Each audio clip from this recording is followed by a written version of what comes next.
Welcome back to Never Did It. I'm Brad Garoon. I'm here with Jake Ziegler on Never Did It. We look back at the last 100 years of movie history in an effort to fill in some of our own movie blind spots. Plus, not Apple TV Plus, not Disney Plus, but plus other years and genres. This is season 2, Animation Boogaloo, and we're here with a shiny nose and Mike Tanzillo, who is going to talk to us about the animated films of 2010. The 2010s, excuse me. I was wondering if we're going to go with the 2010s or the teens. I don't know how to say that decade. Jake's been calling it the twin teens. What do you call it? 20 teens, yeah. But then what do you do with 2010, 2011, and 2012? It's a great question. Yeah. That's the problem. Because these are both later in the decade, so it felt right calling them 20 teens. They were both actually came out in the States in 2019, but they were, I think, festival releases the year before. 10-year-olds aren't tweens. Annie's trying to chime in. We've been doing that a lot for a lot of these decades. We're like catching the end of the decade. Mm-hmm. So the movies we're actually talking about are sort of a summation of the decade, I'd like to think. These are strange ones, but great ones. And Mike, I'm really glad we had you on for this one because you were the first person who I told after I watched Away, Gintz Zilbalodis is Away, that you needed to watch it because it felt like it was right up your alley. It's a movie produced by one person entirely. He's the only person in the credits. He did it all on Blender, was it? I think that one was Blender too. Definitely Flo was. He also scored the music. Insane. Yeah.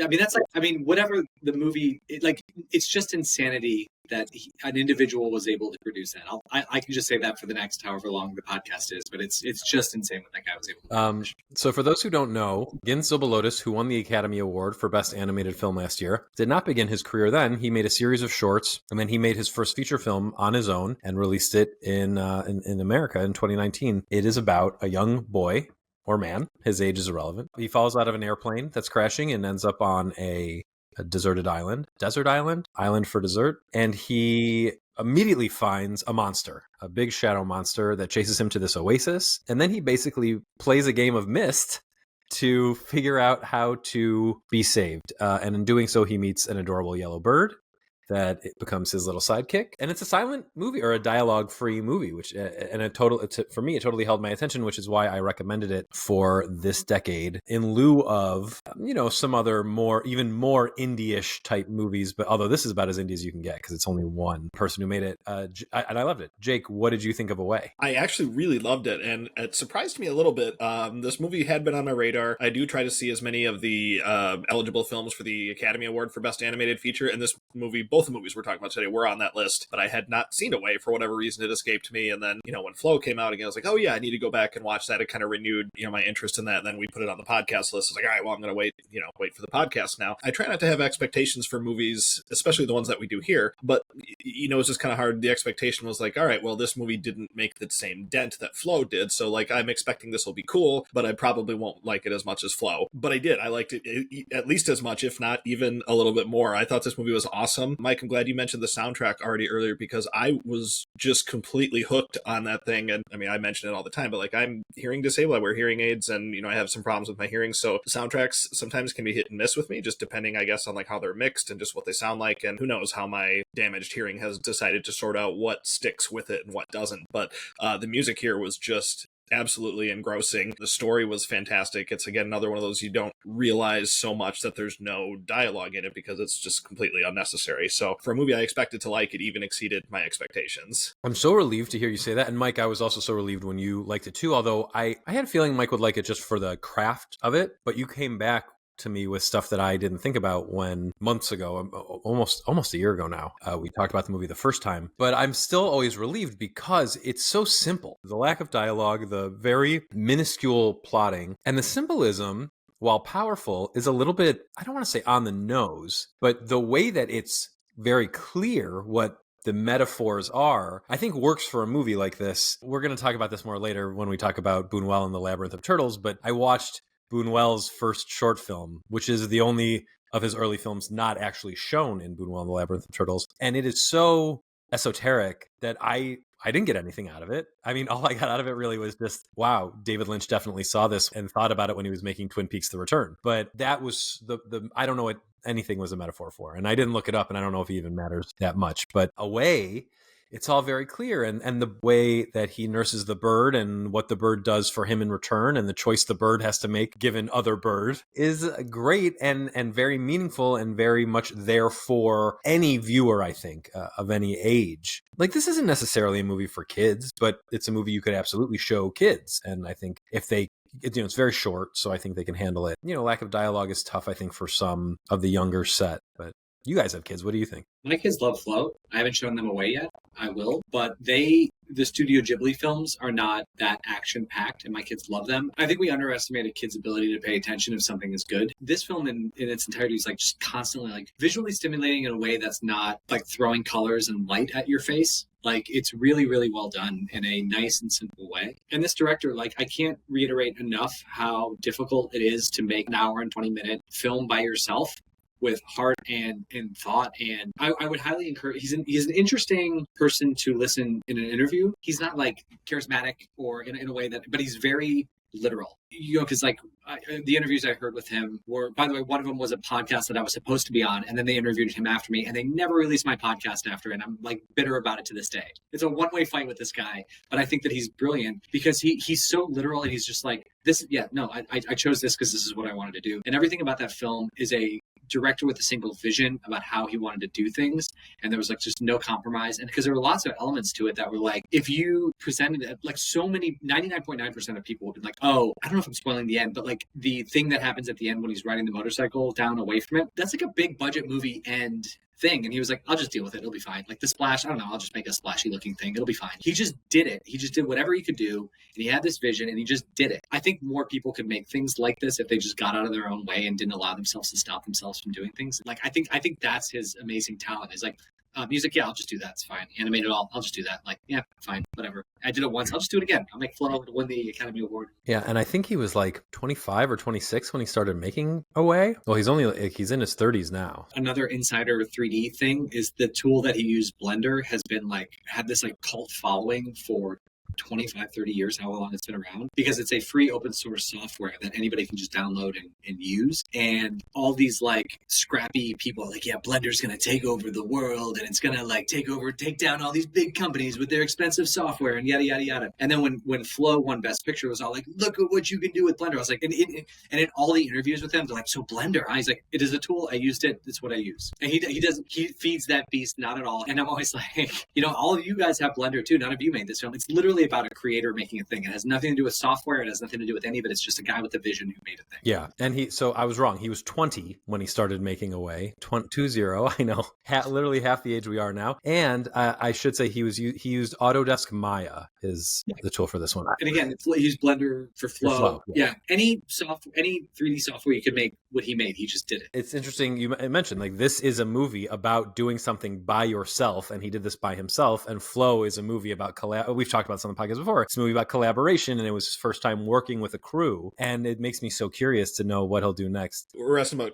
kids earlier. I'm anxious to show this to my kid or just have her watch it on her own because she really loved Flow. We sat and watched that together, and she was really into that. And I know she's going to love Robot Dreams too, which I think is another interesting movie in this kind of same vein, just a similar story to it, which I think is neat. We're getting like, I mean, I wouldn't call them big movies, but they're at least like, one big-ish movie in this style. And I'd like to, maybe see more people try it. It's not, I was thinking about it like, so I think some people maybe might think it's kind of gimmicky, to do these kind of movies. It's only a gimmick if you make it a gimmick. Mike was saying have this vision and, have this story that you can tell. I mean, they're similar styles, but I mean, how different could Away and Flow and Robot Dreams be? But they're all kind of using the same style. So I think it's a really unique way of storytelling, and I'd like to see some other people try it. 100%. When you say style, you mean the lack of dialogue.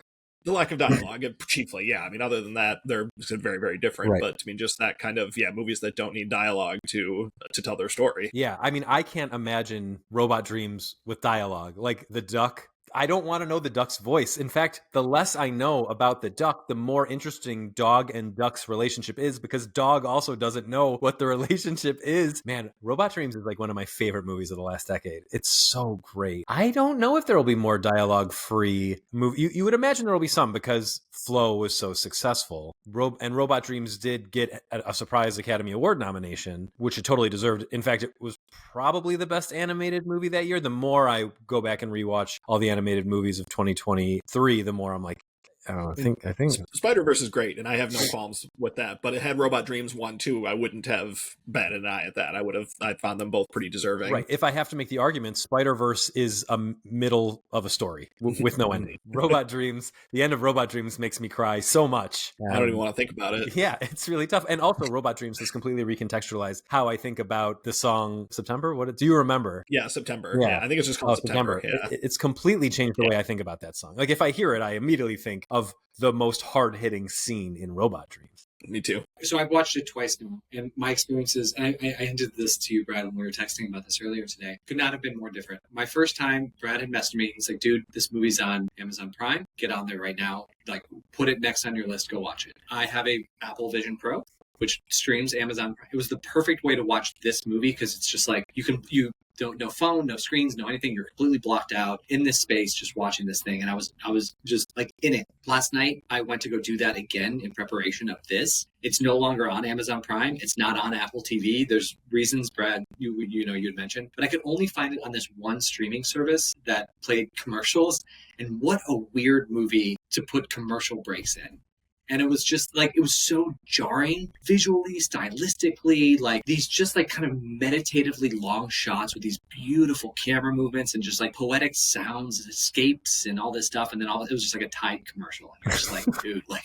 It's always a Tide commercial. It was a cool experience. I would have been very, very frustrated with it had it been the first time I viewed it, but it was just such a juxtaposition of things. It actually made commercials even feel more ridiculous. I'm a big fan of like, analyzing your experience within a film. Like, are you watching with friends? Are you watching by yourself? Theater, home, whatever. And I think that those two different things. Because again, like this streaming service, I couldn't watch it on my Vision Pro, so I had my distractions, and it was just different. Yeah, I had to watch it on this thing called Dark Room. It was the only thing that it was streaming on that I could find on. It was an app, and it said there was going to be commercials, and it would like flicker for a second where it looked like a commercial was going to happen, but then there were no commercials. It was not bad for me. Like that didn't happen for me, which was nice. The reason I believe the reason that this is happening right now is the Criterion of Flow is about to be released, and I think we're recording this end of August. This will come out in a few weeks around the time that the Flow Blu-ray and 4K come out on Criterion and DVD, I imagine. On that Blu-ray, 4K, DVD, what have you, is Away, also in 4K if you buy it in 4K. So Criterion has the rights to Away now. So we're just in this like weird in-between time that, this happens with other movies too when they're about to be re-released it's frustrating for us. I don't know how many people are like looking for Away at any given time, but hopefully more and more as time goes on. And I have a hunch that it'll be on the Criterion channel without ads. And the reason I think that is because of our past episode covering A Waking Life and Tokyo Godfathers. I wanted to see if Richard Linklater's first film, his pre-Slackers film, was available on Criterion, because I know it's on the Slackers Criterion disc, and it is on the Criterion channel. So Criterion doing amazing things. That's a streamer that's 100% worth it. And Mike, I'd be super interested to know if it streams on, what is it called? Apple Vision Pro. It's very random, the things that are and are not on there. Like Netflix is not on there, but Prime is. But yeah, like because it's just not like that. Not that many people have it, so they're just like, whether they want to put the time in to build out the app is up to them. Do you think you could watch it on a browser in Apple? It's just like not available on your device. Oh, that's annoying. So I would guess Criterion, no, because Criterion, that app is not even available on my like LG Smart TV. I have to go into Roku to watch it. Womp womp, whatever. And yeah, so wait a few weeks, but by the time you hear this, probably you won't have to wait, and it'll just be on the Criterion channel streaming, maybe even with some commentary, although I doubt it, but there will be a Flow commentary. I will also give a pitch to buying it somewhere, so you can support the Gintz who made it, even though he's my arch nemesis because he bought me from a podcast, but he deserves it. The guy works his butt off, and so I mean, if you have the means and you want to support him, I would say buy it. Yeah, so that's also Criterion. And you could get that Amazon. I recommend buying it through Barnes & Noble to help out my friend Mark, who works at Barnes & Noble. Mine's pre-ordered and waiting to get here. I'm very excited. Any other thoughts on Away? Just have to plug the driving on a motorcycle over the mirrored ground, looking at the sky while the sky is beneath him shot, which is, if you go on Letterboxd, and I think maybe just in general, is the cover, the poster for the movie. What a perfect shot to be the poster, and one of the most breathtaking scenes in a computer animated movie that also kind of looks like at first blush, we didn't mention this up top, but at first blush, I don't think you would think, wow, this is so beautifully animated, because it's very, very simple. And then as it goes on, you realize this is a real artistic genius who's working in an evolving medium with very large pixels. It's cool. Like nothing casts shadow on the ground. Like there are some elements that are just like, it would be a real fight to get that through a studio. But I like every time I would see stuff, I would just hear his voice. It's like, it was not necessary for the shots or whatever. Like I would just be like, he's so literal about everything he does. It's like, what does that matter? Every time I like, but it was the animation can be jerky at times, but it was just like you connected with the bird. Like he's able to build these, like, I don't know how he does it, but it's just like the connections with these characters and these stories. It's just fascinating. Yeah, the main character doesn't have a nose. The main character doesn't need a nose for this story. Yeah, the environments get way more attention to detail than the characters do. It's much more about like the environments and them being in them and the environment changing and how that affects the mood and all that stuff. It's crazy. Yeah. Always nice, like, so when you have something that exceeds your expectations, especially something you had expectations for to begin with. So Totally. Well, tell us about the movie that you recommended for us. I recommended a movie called Bunuel in the Labyrinth of the Turtles. This is based on a graphic novel that came out about probably 10 years before the movie came out, so it took a little time to get there on, but it's a movie about making movies, and we've talked about that on the podcast many, many times, and how much I love movies about making movies, and I thought this was a really cool one. I think the animation style is really neat, incorporates actual footage of some of Bunuel's short films, which I saw some of these probably when I was in college, so some of these are like familiar to me, but it had been a long time since I'd revisited actually any of them other than what you see in the film. But basically it tells the story of him making his documentary in a very small impoverished community, ostensibly to get the word out about how terrible things are going here, but he has some, I guess, conflicts with his crew over how they choose to tell, or how he's choosing to tell the story, and how he's choosing to embellish it and do different things like that. So I just thought it was a really cool, interesting movie that doesn't look like a lot of the other movies that are coming out now. And a lot of the animation I've seen, I know we've talked about on past and or future episodes, depending on which order we're taping these in. A lot of my animation history and in the years past is obviously like your Disney, your Pixar, the big studios, and a lot of Japanese animation. So something like this from Spain I thought was really interesting. And I'll shout out to, I talk about this list a lot, but the eligible list for best animated feature at the Oscars, there's always some weird stuff on there with like some really bizarre, like, who even made this and why? Like, who is this for? Why are you submitting this for Oscar sort of thing? But then sometimes I'll look at the list and I'll see something like Away or Bunuel in the Labyrinth of the Turtles, and I'm like, okay, well, that's why I try to watch all these movies, because sometimes you get some gems, and then I thought this was one of them. Yeah, it reminded me, as a recommendation from you, it reminded me of, now I can't remember what it was called, about the old people in the old folks home. Wrinkles. Yeah, it reminded me a lot of Wrinkles, both in that, they look quite, like you mentioned, just quite different from mainstream movies. They're both 2D animated. It's interesting. I just assumed that this was animated to look like the graphic novel, and then I looked up the graphic novel, and they're different. They're quite a bit different. In fact, the graphic novel almost looks like Addams Family. So it was really like it was its own thing. It was animated beautifully, and I thought the way that it incorporated the footage that you talked about of Bunuel's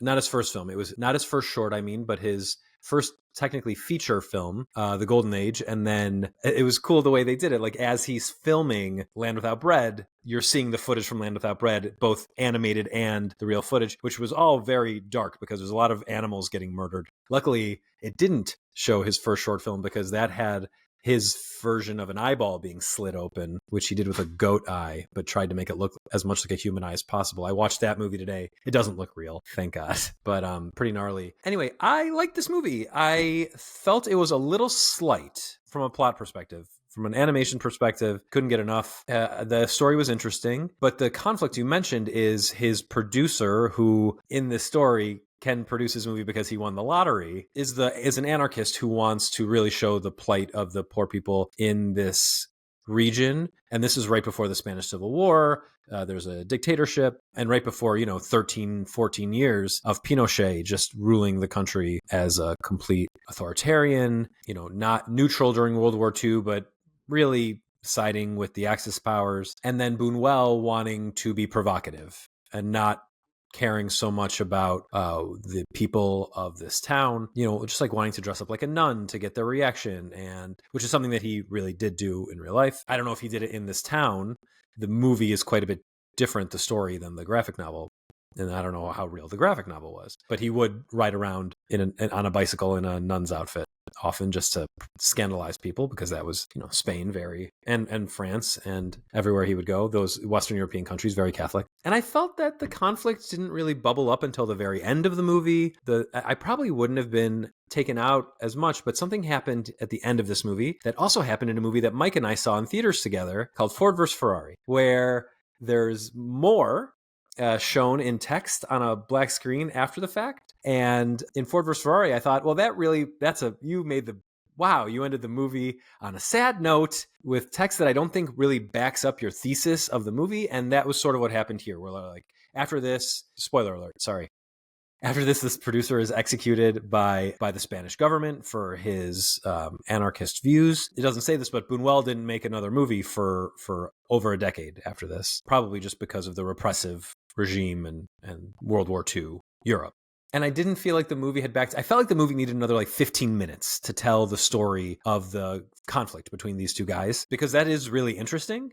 As much as I thought it was cool to watch the footage against the animation, I don't know, I just wanted more. I just wanted more of it. But that's tough in animation to make a movie that's more than 90 minutes.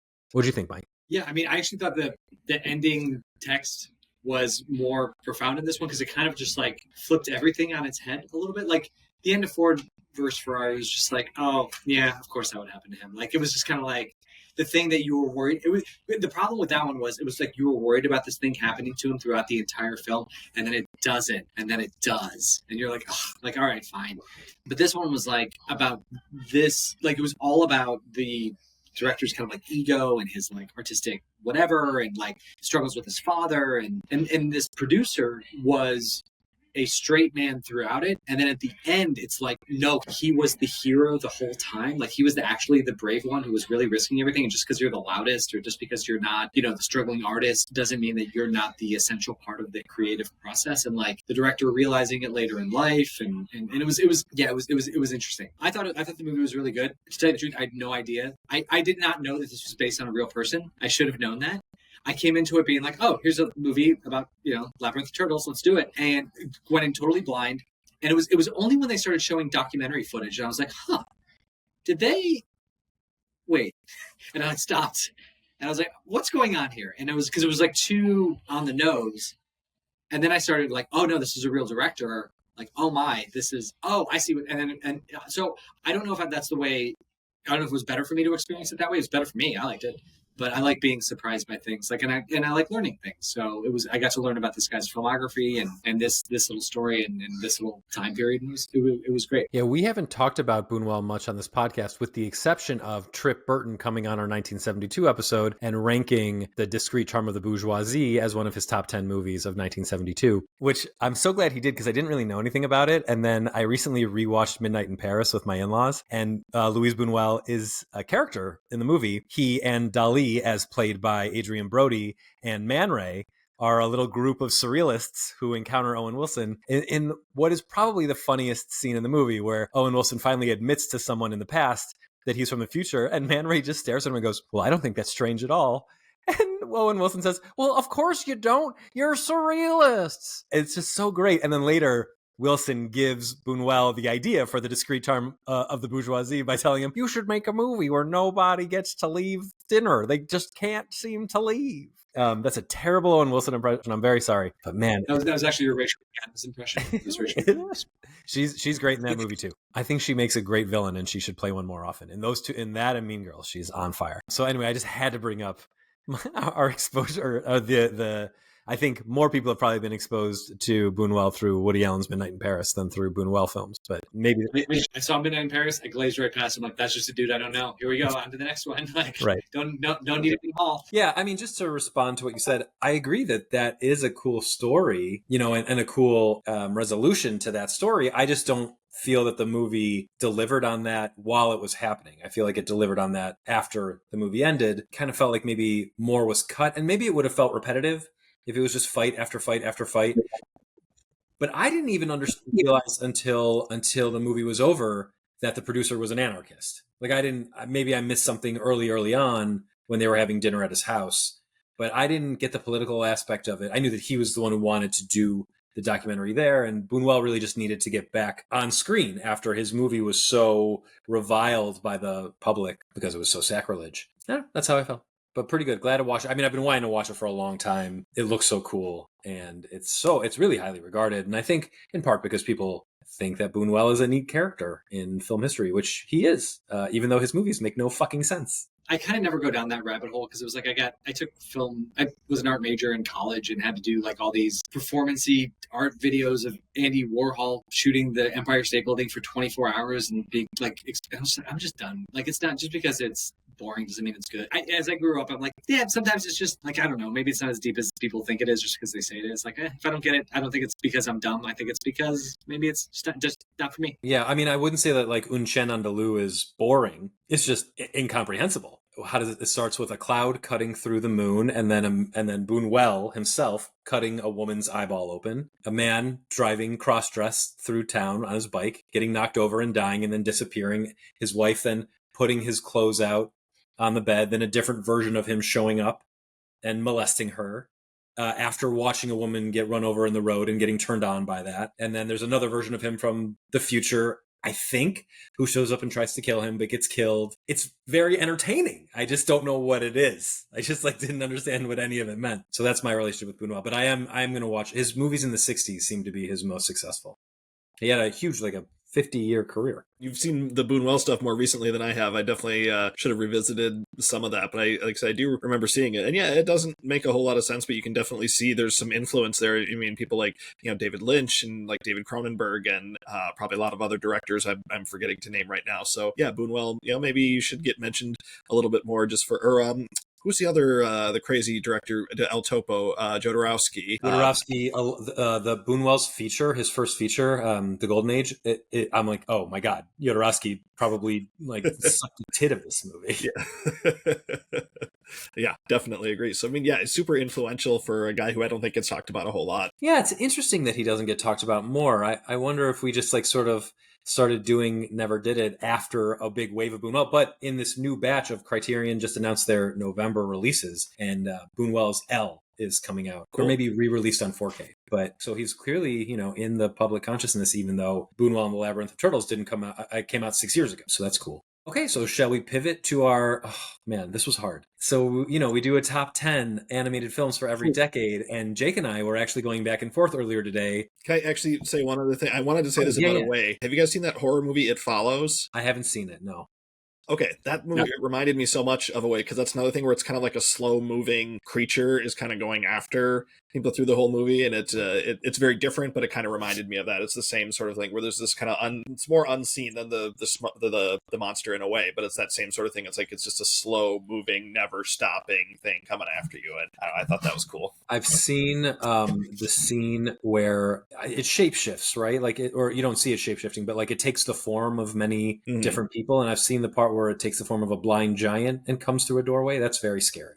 Yeah. The sequel is coming out. I think it's announced. Anywho, we're going to do this top 10. Jake and I were talking earlier today because Jake was like, wow, the 2010s were such a good year for animation.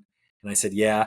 And then I looked at my list and I was like, ugh, I have 36 movies over 4 stars, animated films from the decade. And then I looked at the tippy top and 8 of them are 5-star. So I only have room for 2 outside the beaten path movies on my list. And then I was like, what can I just skip talking about Pixar? But then Jake said that's not accurate. And I was like, okay, but you'll talk about it. I was just making all these excuses. Life goes on. We'll do it as it stands. We'll hit the golf ball where it lies. Mike, why don't you share with us do you have any honorable mentions there or top 10s? Hit us. I will. So this was way more of my day than I thought it would be to put this together because there's just so many. I wanted to draw attention to some incredible shorts. I know that this is feature length stuff, but there's just like Hair Love, Feast, Paperman, Cicada Princess, In a Heartbeat, Piper, Bow, so many good animated shorts from that decade that I just didn't want to just blow past them. And yes, I have so many that I could talk about that I think are great for so many different reasons. I'll do a quick honorable mention list. I put Bunuel on there. I put the Labyrinth of Turtles in there. I thought Klaus was fantastic. I think Klaus is a really fantastic movie. It totally caught me off guard. I have some segments of movies. I actually think the beginning of the Captain Underpants movie is phenomenal for the first 15 minutes, and then it just dies after that. It's one of the tightest, fun, silly kid movies ever. I cheated these next 2. I worked on these. Peanuts is the best entry-level little kid movie I've ever seen. It's perfect for the right audience, and that's the audience that we made it for. Also, we didn't screw up a franchise, which I felt really good about. I think that deserves to be mentioned for those two reasons. But like for like a 4 or 5-year-old who's scared of bad guys, it's the perfect movie to show them. It was the first movie my daughter sat through all the way. We saw it, saw it together at a little one screen, and it was magical. Okay, I'm glad Jake is saying it because it's a little self-serving for Mike to say it. Yeah. I don't know. You had me on. This is what I'm going to do. And then the last one I wanted to, like, I just wanted to say this in a public setting. There's a movie that we worked on that it ended up fine, whatever, but it's called Epic. And I would say that one of my favorite movies of the decade was the original screening I saw of that before executives got their hands on it. It was called The Leafman and the Battle of the Good Bugs. And it basically, the story is this director named Chris Wedge. It was like his passion project. It was all about this scientist who was obsessed with finding these little people in the woods to the point of like kind of destroying his family. And then as his family started to slip away, his obsession grew because he thought he could prove it to them. And then his wife moved out and his daughter moved out, and he was just like obsessed with finding it. And like the wife passed away, and and his daughter moved back in with him, and he was just like so desperate to prove it to her. And then it was like the early screenings of animated movies are just like, they're very dry. Like they don't have any jokes in them yet. They're just like the beats of the story just to kind of get. This is the first time I like cried in the screening. I didn't have that experience personally, but just like this idea of proving to people your worth and what you do has value, and like it was all there. And I later found out, because it felt so real and I couldn't put my finger on it. It was because this director had started this animation company and had this kind of strained relationship with his daughter, and it was like his swan song. It was like his trying to communicate with her, like he like this was his passion, and he was trying to do it to prove it to her, and it kind of just spiraled out of control a little bit. And it was like, I thought it was beautiful. None of that makes it into the final because other people have their thoughts, and we had to put Steven Tyler in there because he had a deal with American Idol and Fox is Weird, and I don't know like what happened there, but that original screening exists probably on someone's hard drive somewhere, and it's one of the best movies. So wait, was that just like a smattering of your top movies, or is there a top 10? I'll go through my honorable mentions. I'll go through my top 10 real quick if you want me to. Yeah, so not real quick. I mean, just do it. Do your top 10. Top 10. Number 10, Song of the Sea.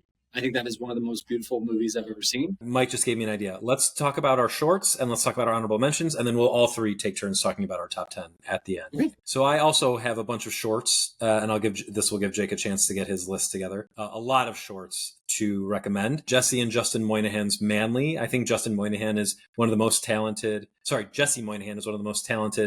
animators going today. He worked on Adventure Time. He was the art director for Midnight Gospel, and he has a new short that's about to release as part of Don Hertzfeld's animation mixtape called Jesus 2 that I'm really excited to see in a couple of weeks. I will have seen it by the time you hear this. Butterflies by Isabel Papard, Coin Operated by Nicholas Arioli, Scavengers by Joseph Bennett and Charles Hootner, which is the short film that eventually became Scavenger's Reign, a great series that was originally released on HBO Max and you can now watch on Netflix because David Zaslav is anti-art. Kung Fu Panda, The Secret Scroll is really fun. Michael Shanks Rebooted. Michael Shanks has gone on to make Together, the body horror movie that came out this year, but his stop-motion animated short Rebooted is really fun. Marcel the Shell with Shoes on Part 2 came out in 2011, so it counts. Masaki Yuasa's Kick Heart. We're giant Masaki Yuasa fans here. His name's going to come up again on my top 10 list. Gabriel Osorio's Bear Story. Brian Larson's Smash and Grab. The original Marcel the Shell with Shoes on shows up even higher. Edwin Cheng's Wind. Felix Colgrave's Double King. Felix Colgrave is a really subversive animator, and Double King is an interesting and unsettling but very, very good short film. Don Hertzfeld's The World of Tomorrow and The World of Tomorrow Part 2 are both amazing. Only watch if you are not depressed or not having an existential crisis, because this will give you one. Patrick Osborne's Feast is great. Teddy Newton's Day and Night is great. You mentioned Rosanna Sullivan's Kitbull is great. Matthew Cherry and Everett Downing Jr.'s Hair Love, great. You mentioned John Carr's Paperman and Domishi's Bow. Julian Glander's Bloop's Birthday. So I finally got to see Julian Glander's feature film, Boys Go to Jupiter. It's so good. And Bloop's Birthday is really fun, and it's made in the same freaky style. Enrico Casarosa's La Luna is really good. But Alan Barillaros's Piper is great, to the point that I had a hard time believing it was animated. I thought it might be real and just being passed off as animation. And then a really underseen one that I caught on Amuleto, which was this great YouTube channel that did shorts is Golkop Gonen's, I'm pronouncing that way wrong, Avaria. Great and really creepy. Hayao Miyazaki made a really great short for the Ghibli Museum, Mr. Doe and the Egg Princess, which is incredible. I love Alberto Mielgo so much. His short, The Witness, that was on Love, Death, and Robots is unreal. So that's it for me and my shorts. And then my honorable mentions. I'll do them fast. I'll try to do them fast. Okay, starting all the way down with Aya of Yap City by Clement Ubery. This is I think the only Black story on that I have here, but it's really great about people that you wouldn't normally see an animated movie about from the Ivory Coast. Great, hangout movie, small town movie. Amazing. This Magnificent Cake is a stop motion animated movie with felt covered characters by Emma DeSwaif and Mark James Rolls. They also worked on the Netflix animated movie The House, which is really, really good. We talked about Wrinkles earlier. That's on my animated list. Our Sound, or Angaku Our Sound by Kenji Iwaisawa. Really great movie with really interesting music. Junkhead by Takahide Hori. An amazing dystopian animated film we've talked about on the podcast before. In fact, our YouTube short about it has, I think, is our most watched video, tens of thousands of views for some reason. Junkhead's amazing, and the sequel, Junk World, has come out in Japan a couple months ago. Excited for that to come out here. Tower, Keith Matlin's animated documentary about the Austin mass shooting. Really disturbing, really good. In This Corner of the World by Sunao Katabuchi, kind of in the vein of Grave of the Fireflies and Barefoot Gen. It's a Hiroshima tragedy, war tragedy movie, but this one's a little more gentle, but still quite devastating. Mary and the Witch's Flower by Hiromasa Yonebayashi. I think this is a Studio Ponic movie. They are the heir apparent to Studio Ghibli, not quite as good, but still quite good. Mamoru Hosada's Wolf Children, my favorite Mamoru Hosada movie, although we'll be talking about another Mamoru Hosada movie next week in our 2020s episode. Boss Baby. I don't need to say any more. I've praised Boss Baby dozens of times on this podcast and will continue to. And Boss Baby Family Business. Every movie should be as good as Boss Baby. My Life as a Zucchini by Claude Barras. Isao Takahata's final film, The Tale of Princess Kaguya, which is worth watching just because it is the greatest animator of all time's final movie. Kung Fu Panda Part 3, a perfect way to end the trilogy. Unfortunately, it did not end the trilogy. Loving Vincent by Hugh Welchman and DK Welchman. Their follow-up movie. I know, Jake, you've seen it. Peasants also looks very good. I haven't seen it yet. Frozen, Moana, Wes Anderson's Isle of Dogs, How to Train Your Dragon, Virus Tropical, which is really tropical virus. Virus Tropical is the original title by Santiago Caicedo. I've done a full review of this on our YouTube channel. I was both going to recommend this for this episode instead of Away, and then decided to do Away instead. Breadwinner, Nora Toomey's Breadwinner, which was a cartoon saloon film about a young girl in Afghanistan. Out of this world, really close to making my top 10. Rango, really close to making my top 10. Away, very close to making these were murder to not have my top 10. Away, Spider-Man Into the Spider-Verse. And then the hardest movie to not put in my top 10 was Tukes and Fanny, which is Albert Bierny's first episodic 8-bit animated movie about two Russian-speaking blobs and their very sensitive journey through the world. I wish so many of these could have been in my top 10. All right, I'm only going to mention just a couple of shorts here because you guys hit a lot of the ones that would be on my list, so I'm going to try to maybe mention a few that you guys didn't mention. There was one called Weekends, directed by Trevor Jimenez, that is about a kid shuffling back and forth between his parents' houses over the weekend, and that one hit home with me. There's one called Pear Cider and Cigarettes, directed by Robert Valley, just about a relationship with a self-destructive friend from childhood, and he's just trying to be there for his friend. Very, very cool. I'm assuming you guys mentioned Piper, that little Piper is fantastic. I got to see it on the big screen again when my daughter and I went to see Elio. We went and saw it at a local theater, so they don't have to program like the AMC pre-show or anything. So they showed, what was it, I think For the Birds and Presto and Piper before Elio, which was so great. I miss seeing the shorts before before like the Pixar movies. I always thought those were such a treat. I've got another one called The Dam Keeper by Robert Kondo and Daisuke Tsutsumi. It's kind of a futuristic one where there's a pig who operates a dam, and he's very important to the town and everything. It's just a very wonderful movie. And then I've got a couple of animated documentaries that I really liked. One is called Last Day of Freedom. It's about a brother one gentleman talking to his brother who's about to, be going to prison. I think it's obvious it's his last day before that. Very cool. And then one that I'm just a big baseball fan. This thing is only 5 minutes long, but I love it so much. Doc Ellis and the LSD no-no. It's the story about pitcher Doc Ellis who threw a no-hitter baseball while he was on LSD. And it's just one of my favorite baseball stories. Todd Snyder wrote a song about it. It's cool. And like for just a little 5-minute short, it's absolutely perfect. I love it.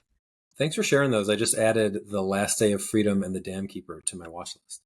Yeah, I totally forgot about the LSD. I love that one so much. It's also like Major League Baseball has like pulled footage from the actual game.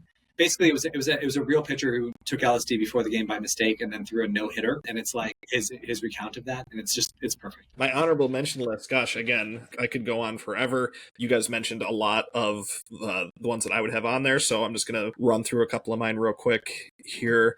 There's a Pixar section basically of my honorable mention list. I mean, I like some of the sequels, even if they're not as good as the originals. I love, I've got Toy Story 4, I've got Incredibles 2. Coco actually is on my honorable mention list, very close to making my top 10, but didn't quite make it in there. Both the ones we talked about today, Away and Bunuel, both came very close, but didn't end up making it. I like the Lego movies a lot.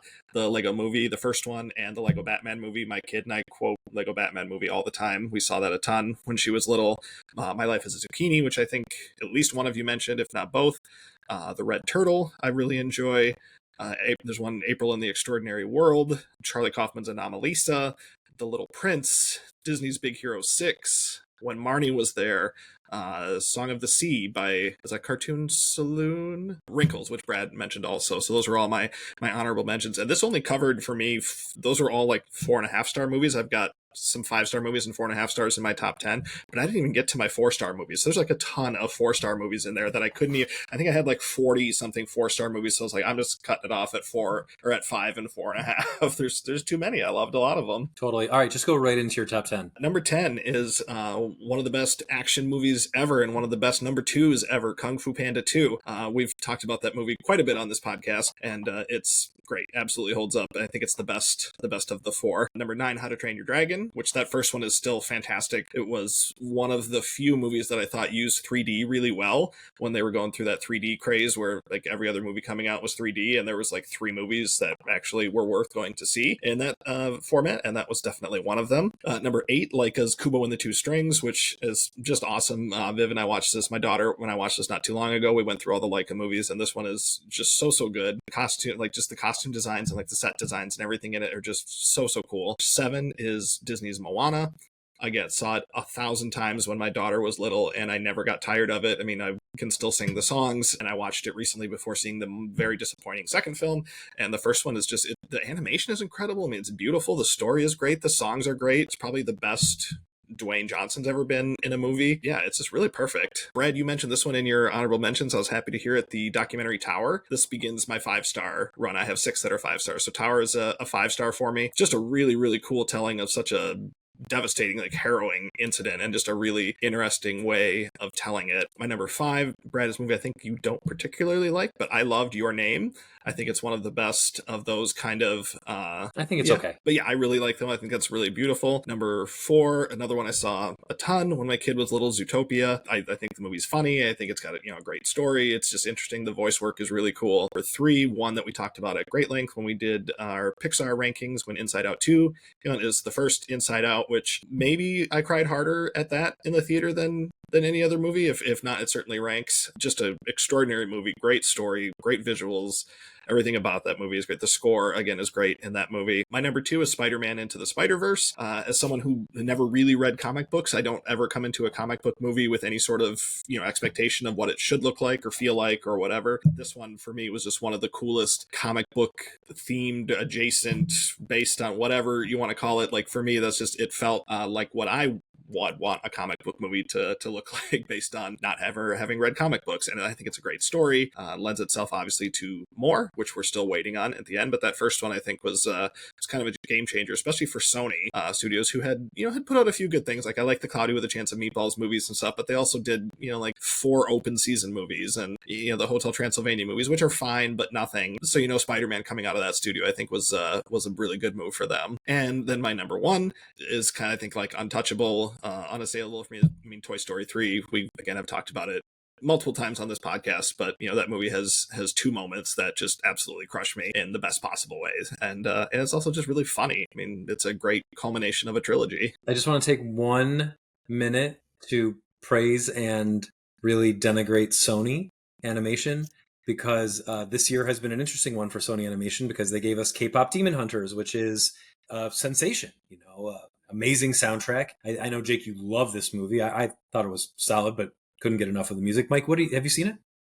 I haven't seen it. Never did it. It's on my short list. I've had so many people. I was just at an animation conference in Vancouver last week, and it was like it was everywhere up there, and I just haven't gotten there yet. But Sony also just gave us Fixed, which is an anti-movie. It is the worst thing to happen to my eyeballs in quite a long time. And I watched Transformers the movie because Jake made me. And I still think Fixed is like maybe half as good as Transformers the movie. It's garbage. It's garbage. I would watch the Transformers the movie 1,000 times probably before I'd sit through Fixed again. Right. I mean, at least the Transformers the movie has a Weird Al needle drop in a really weird place. It doesn't make any sense, but it's funny. It's there, and it's Dare to Be Stupid. Yeah, I love that song. Me too. Okay, let me do my top 10 real quick. Number 10 is The Wind Rises, which people thought was going to be Hayao Miyazaki's final movie. I believe that he retired, or sort of hinted at retirement after making it. It's his, I'd say, most grounded film about a guy who loves airplanes and then is devastated by the damage that airplanes do. Loves the art of it, loves the architecture of it, hates what man does with it. Incredible movie. One of Miyazaki's best, which is obviously really saying something. My number 9 is Night is Short, Walk On Girl by Masaki Uasa, based on the I think the manga and anime of the same name, or maybe the anime is called something different. You don't need to know anything. You don't need to have seen anything prior or have read anything prior for this movie to be so sweet. It's about a bunch of this college kid who sees a girl, immediately falls in love, and then follows her all over while bizarre things are happening in his town during a festival. Amazing. Masaki Uasa.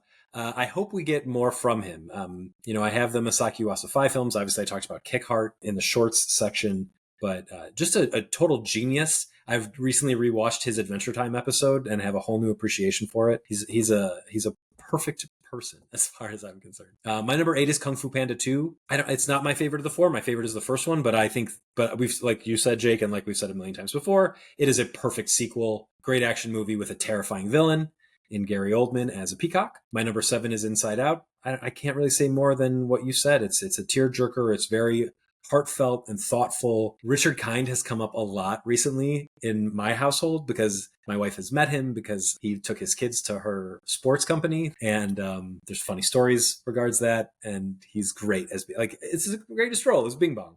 And he has some great roles like this, amazing in Eddington, amazing in A Serious Man, amazing on Mad About You.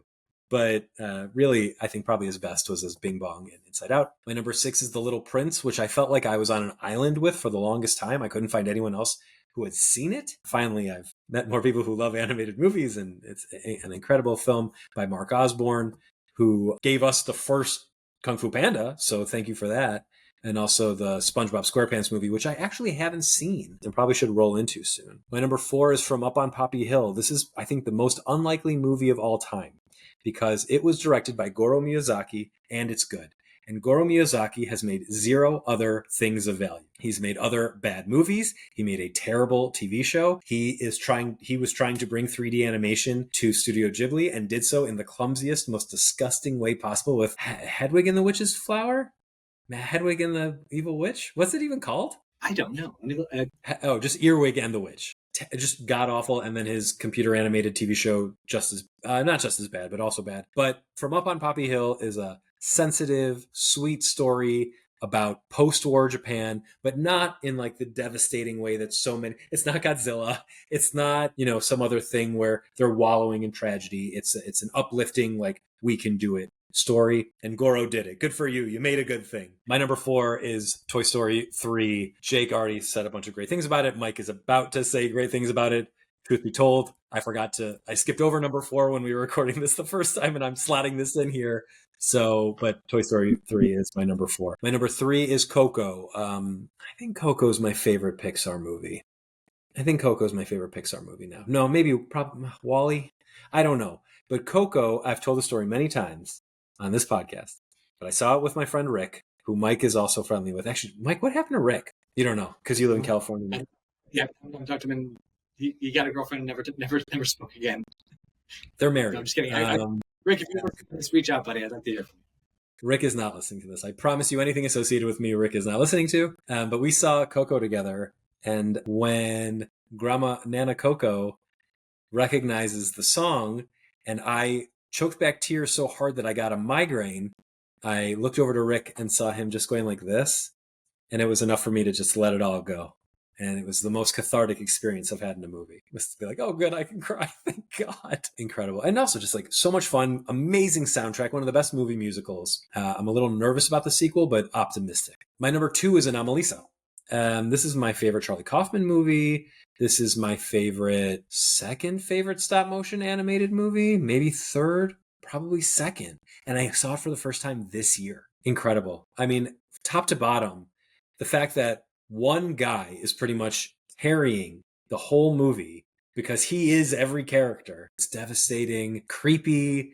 It's exactly, I love Ari Aster, but I think Eddington, if it had a little more Anomalisa flavor to it, I would have thought that's a 5-star movie instead of that's a 4.5-star movie. Like, I love Eddington, but I was like, oh, there are things happening in Anomalisa where I'm like, oh, that would have been so fucking cool in Eddington. And that's such a stupid way to think about movies, but I can't help my stupid brain. And then my number 1 is my second favorite animated movie of all time after Pinocchio, and that's Kubo and the Two Strings. This was directed by Travis Knight, who is the son of Phil Knight, who is the creator of Nike shoes. This is Nike money, making us the second best animated movie, in my opinion. And it's a tale in feudal Japan about a young boy who wants to avenge the death of his parents, but it's dark and kind of mean and gritty for a kids movie. But Laika puts themselves out there when they make these films, and I'm so excited for Wildwood, which is coming up soon. I saw a teaser trailer for it. It looks incredible. My least favorite Laika movie, I watched on my wedding day, so that's Missing Link. Missing Link is good, but it's the worst. And I still was like, this I'll watch on my wedding day, and I did not feel like I wasted my wedding day. Well, I watch movies on your wedding day, but that's you, man. Because other people take longer to get ready than me. That's why. Man, this is a tough year because I'm listening to you guys' list, but I love So Many Off. Like, yeah, it's also a decade, not a year. Number 10, Song of the Sea. I think visually it's stunning. I think the story is rock solid. I think it's really, really I just found myself so engrossed. The whole movie, the whole thing just washed over me. It was a real experience for me to watch that movie. Number 9, I have the Lego Movie. Staying true to the style of brick animation is so cool with that a strong ending that really got me. I think the look of the film is really beautiful. Just a big fan of how they adapted. They made the Lego Movie and all the things that came after it too. Away is number 8. We talked about Away a lot. Number 7 is Kubo and the Two Strings. Kubo is after Fantastic Mr. Fox might be and Anomalisa, which is further up my list. It's in my top 5 favorite stop motion animation films of all time. It's just so rich. It is the most it's one of the most savory films I've ever watched. It's just so so good. So my number 6, I went back to back on because I agree that Toy Story 3 is the perfect conclusion of a third film. I thought I was like, I can't believe they're doing Toy Story 4, and they did it. They pulled it off. I thought Toy Story 4 was fantastic. I thought it was really, really well done and hit a whole bunch of other tones that the other films didn't. Yeah, okay, you can shrug. Keep shrugging. Jake loves it. Jake loves it too. I don't think it's very good. It is a movie that is oh my God, how did they make this look so real? The way that they use light in that movie is unlike anything except maybe the Lego Movie. So there's a part of the movie where they used Woody's eye white in a way, his eye whites are dark and dim while he's lost his way a little bit and not sure of himself. And when he has a conversation with Bo Peep and he gains his clarity, his eyes get clearer and whiter and punchier, and it's one of the, again, just these subtle storytelling things throughout it that are just so beautiful in that film. Toy Story 3 is number 5 on my list. Again, all you have to say is there were 2 strong emotional beats in that film, and everyone knows what you're talking about. I thought it was so special because Toy Story launched an entire industry essentially, and to round it out so well and so about how we're all developing and we've all grown up since then. It's just Like it was really perfect. Coco's number 4. The kind of these like top movies are all about like movies that hit me emotionally, movies with great soundtracks, movies that are like unique in their visuals, movies that are like hard sells at times. And I think that Coco just, yeah, that Mama Coco scene at the end, every time I hear the song from the end of the movie, I get emotional every time. My number 3 was Spider-Verse. I think that visually it was incredible. I think that people get the wrong idea that like a lot of these, that a stylized animated film is easier. It is not. It's so hard because you define these stylization ideas of what it could look like, and then all these situations come up where you're like, well, how does this style fit this situation or this character or this thing, or like this constant decisions, and it's constant like artistic collaboration. I know a lot of people who worked in that movie that throughout the process it sounded like a train wreck. I was like, this movie's going to be awful, and then it was like it all came together at the end. Listening to the creators talk about it, like it was just this vision from the beginning. It was all like, no, they were just making stuff up and throwing it at the wall, and the director's like, that but not that, like, oh, the shadows kind of look like this and the background kind of looks like that, but like, and everybody was, and it all came together in the end in a really beautiful way. Anomalisa is my number 2. I think that's my favorite non-kid animated film ever, like an adult themed animated film ever. So like it hit me at the right time. Like it got me in one of those when I was feeling a little distant, I was feeling a little cut off from the world, and it was the right time. It was the right, sometimes these, again, the way you see a film matters so much, and it just catches you in the right moment, and Anomalisa did that to me. And my number 1 is arguably like, I try not to do like favorite of all time. It's just like in the echelon of just no brainer. Is How to Train Your Dragon. Like I watched that movie again, not a lot of expectations for it, and just thinking about it for days and days after. Like I think that might be a perfect movie.